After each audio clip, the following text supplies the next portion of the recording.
Sur le web, le ministre des Affaires étrangères tente un nouveau genre de diplomatie avec les Iraniens en cette période d'élection. D'ailleurs, Luc Chartrand vient tout juste d'en parler. Bador.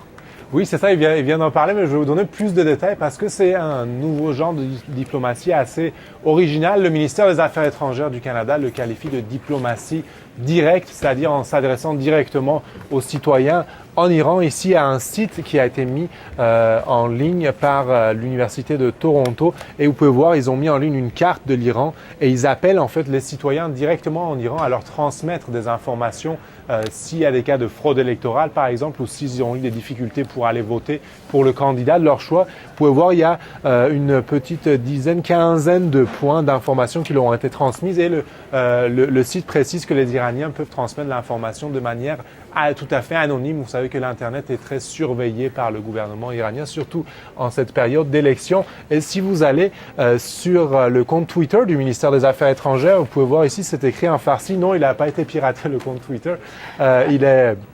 En fait, ils sont mis à tweeter en farsi pour s'adresser directement aux citoyens iraniens justement en qualifiant les élections, en disant aux Iraniens de venir vers ce site-là, s'exprimer, le site de l'Université de Toronto, et donner leur opinion pour essayer d'avoir un dialogue avec les Canadiens. Et ce à quoi ça sert aussi, ça permet, selon une source du ministère des Affaires étrangères à qui la CBC avait parlé, ça permet aussi de récolter des informations sur ce que les Iraniens pensent au niveau du ministère des Affaires étrangères parce que le ministère n'a plus d'ambassade en Iran depuis l'année dernière. Alors justement, Bador, est-ce que les Iraniens participent à la conversation?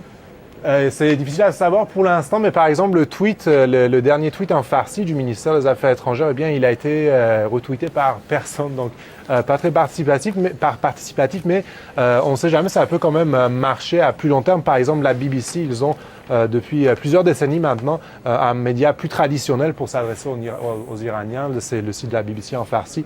Et le département d'État américain aussi, ils ont un compte Twitter tout en farsi. Des fois, ça peut marcher.